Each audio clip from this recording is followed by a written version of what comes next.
जय हिंद दोस्तों, मैं हूं आपका दोस्त अल्फा शेरा और एक बार फिर से आप सभी का वेलकम करता हूं आपके अपने ही चैनल पर। दोस्तों, आज इस वीडियो में एक बहुत ही गंभीर मुद्दे पे आपसे बात करूंगा, आपको इसके बारे में जानकारी दूंगा। साथियों, जैसा कि आप सब जानते हैं, जो भारतीय सेना क्या है वो परिवर्तन के पथ पर अग्रसर है, यानी कि अपने अंदर क्या है बहुत ज़्यादा बदलाव कर रही है। सेना क्या है दोस्तों, सरकार क्या है, भारतीय सेना को मॉडिफाइड करने के नाम पे नई नई जो स्कीम है वो लेके आ रही है।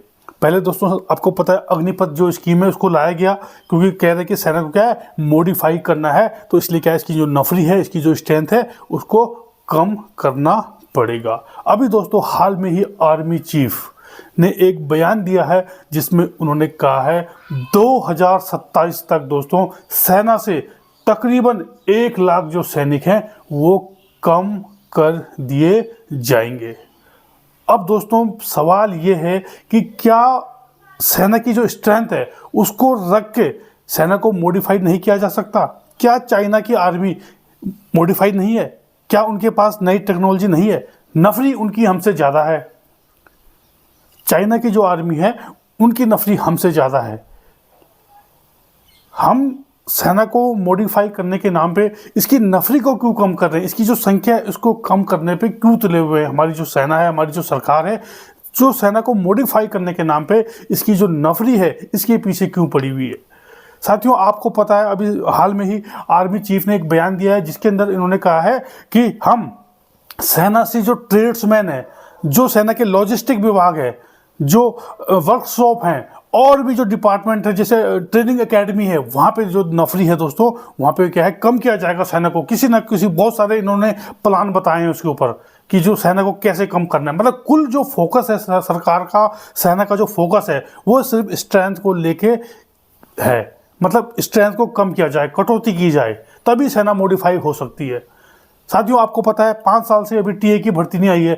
आर्मी एजुकेशन हवलदार की भर्ती आती है, वो हवलदार की भर्ती बंद हो गई है। जेशो कैटरिंग की भर्ती आती है, वो भर्ती नहीं हुई है।